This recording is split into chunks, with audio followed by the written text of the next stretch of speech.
Fala galera, tudo bem com vocês? E bem-vindos a mais um vídeo de O Mundo das Pistas.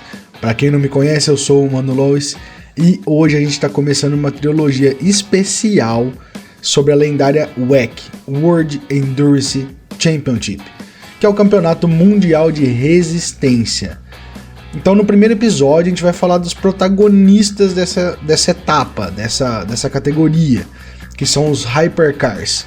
As máquinas com até de 1000 cavalos, pronto para encarar as 24 horas de corrida. Exatamente, é uma corrida que dura 24 horas. É, doideira. Então, já deixa o like, se inscreve aí, ativa as notificações, manda pros amigos e vocês já sabem o procedimento. Coloca o macacão, veste as luvas, fecha a viseira e vamos pro vídeo.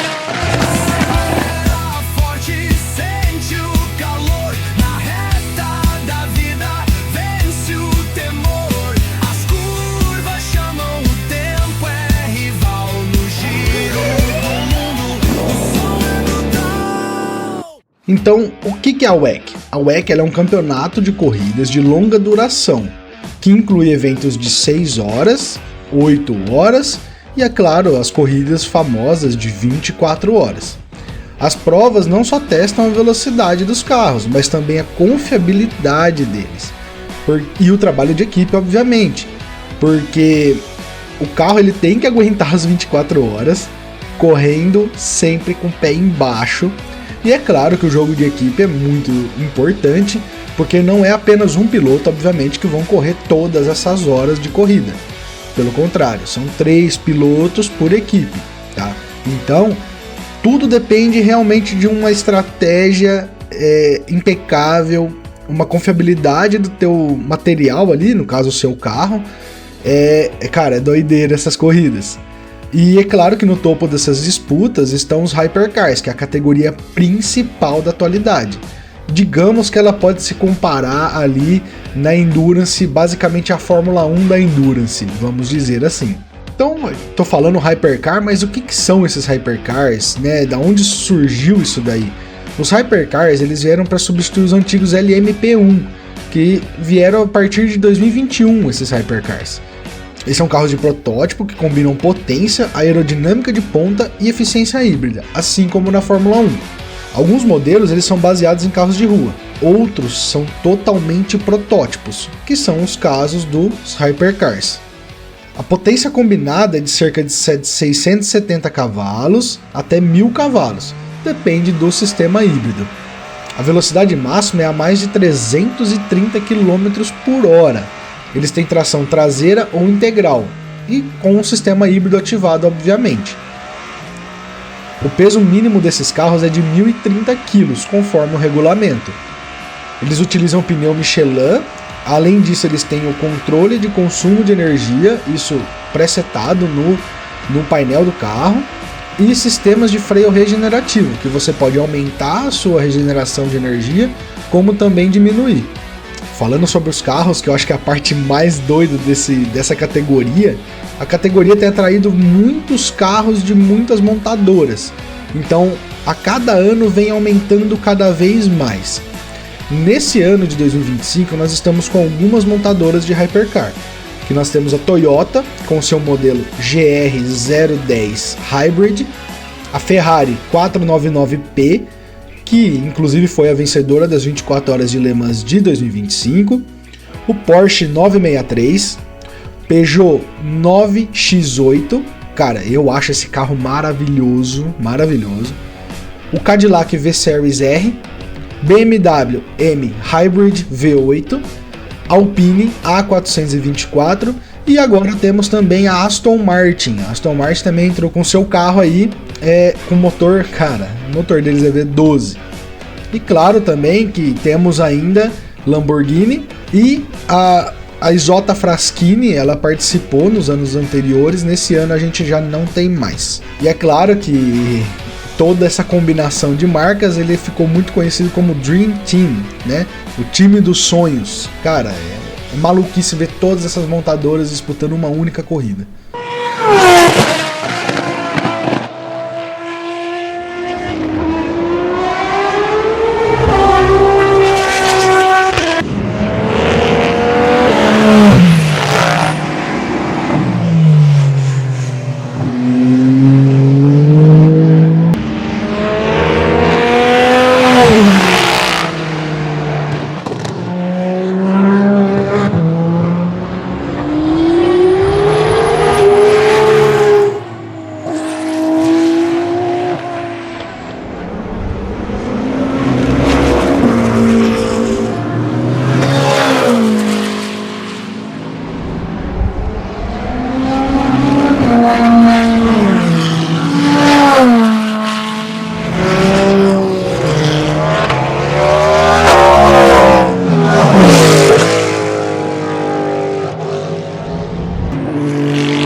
falando um pouquinho das regras e estratégias, a corrida da WEC não é só decidida pela velocidade, muito pelo contrário, tem muitos outros fatores. Então qual que a gente pode dizer o primeiro assim deles, que eu acho que é o crucial? É o carro precisar aguentar várias horas de corrida com troca de piloto, reabastecimento e troca de pneus, e ainda podendo acontecer realizar troca de disco de freio. Exatamente, eles conseguem fazer todo esse serviço nos boxes. Os sistemas híbridos também têm que obedecer às restrições de energia por volta, ou seja, cada volta você tem uma quantia mínima, quer dizer, máxima, que você pode gastar de energia. Se você passar desse limite, você pode levar punição. E aí também temos uma parte da regra que é um tanto quanto controversa, que está gerando uma certa polêmica após as 24 horas de Le Mans, que é o BOP, Balance of Performance. O que quer dizer isso? É um sistema de equilíbrio de performance dos carros para que uma equipe que às vezes tenha um pouco mais de potência não se sobressaia tanto a uma que tenha menos potência. Ou seja, os carros, eles tentam manter os carros mais equivalentes, tá? Mas isso aí tá dando uma certa repercussão após as 24 horas de Le Mans com a vitória da Ferrari.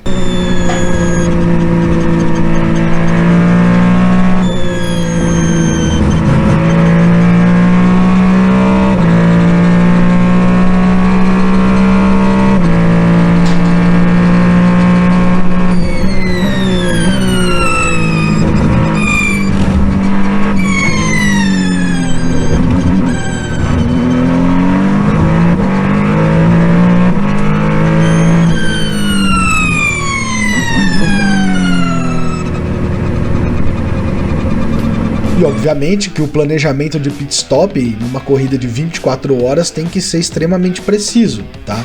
Então, se você planejar errado um pit stop e der azar de uma bandeira amarela, pode ser que você perca até voltas e voltas simplesmente por conta disso. Vamos falar um pouquinho das curiosidades, que é a parte muito doida das corridas endurance. Em Le Mans, os carros rodam até 5.000 quilômetros em 24 horas. Cara, vocês têm noção disso? É basicamente isso que cruzar o Brasil com um carro em 24 horas. Cara, é muito doido, é muito doido. E uma vírgula aí, né, nessa curiosidade, é o dobro de toda a temporada de Fórmula 1 em uma única corrida. Os pilotos, quando eles fazem a troca de pilotos nos boxes, normalmente eles vão descansar ou nos boxes mesmo. Tem pilotos que dormem nos boxes e tem pilotos que vão para os seus trailers, que as equipes levam, e eles realizam seu descanso ali.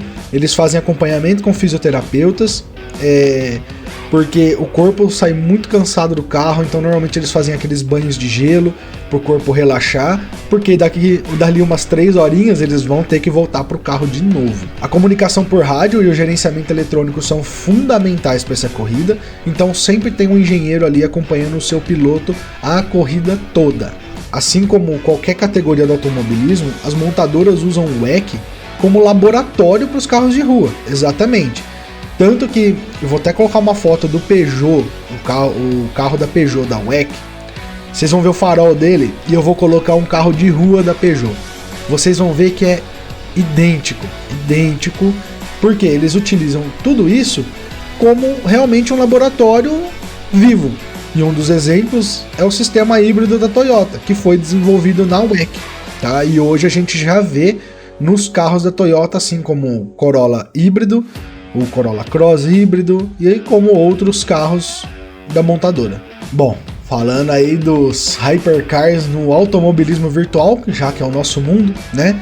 Os protótipos hypercar já estão em vários jogos, tem disputas aí extremamente profissionais já, inclusive com pilotos reais correndo, inclusive o Max Verstappen correndo em 24 horas de corrida, Fernando Alonso, Rubens Barrichello, Vitor Gens. Então são pilotos que estão realmente se dedicando ao automobilismo virtual no mundo da endurance, tá?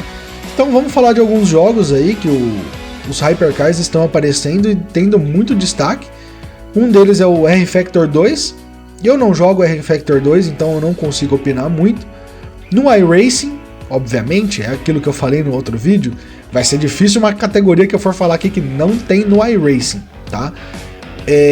No iRacing já tem as disputas oficiais da WEC ocorrem pelo iRacing, tá? Então o campeonato mundial realmente ocorre diretamente no iRacing do automobilismo virtual.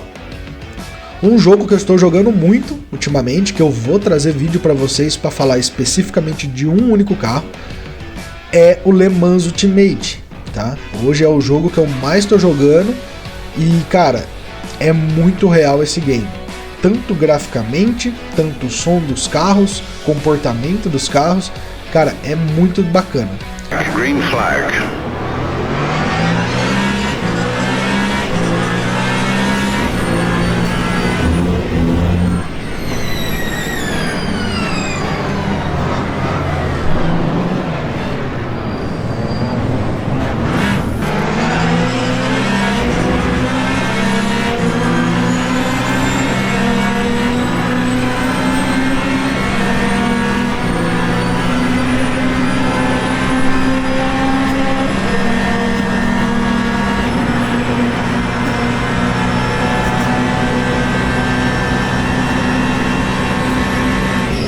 E é claro que nós temos ali os games mais arcades, vamos dizer assim. Talvez eu vou arrumar briga por causa do Gran Turismo 7 que tá aqui, mas eu vejo como um jogo mais arcade. Tudo bem que eles têm campeonatos e tal, mas eu não acho ele um simulador de fato, tá? Então, nós temos o Gran Turismo 7 e o Forza Motorsport, tá bom? E é claro que essas provas exigem muito equilíbrio, consistência e é assim como na vida real. Se você comete um erro, as suas, sei lá, se a corrida tem 3 horas, se você comete um erro na primeira volta, você pode ter prejudicado todo o resto da sua corrida. Mas lembrando que às vezes uma batida não é o fim da corrida, já que a prova é muito longa e pode acontecer muita coisa no meio da prova. E aí? Curtiu esses monstros da resistência? Qual que é o seu Hypercar favorito? Já comenta aqui embaixo. E, é claro, qual que você achou com o som mais bonito? Porque, cá entre nós, pra mim, o da Cadillac é o mais doido. No próximo episódio, vamos continuar com essa trilogia aqui do mundo das pistas. E a gente vai explorar o mundo dos LMP2. É uma categoria escola de resistência. Ou seja, os pilotos são realmente treinados para um dia chegarem nos Hypercars. Ele é basicamente a Fórmula 2 e Fórmula 1, entendeu? Então é como se a gente estivesse descendo para a Fórmula 2 agora. Então, já sabe, se inscreve, ativa o sininho e a gente se vê na próxima. Fechou? Um abraço e até mais.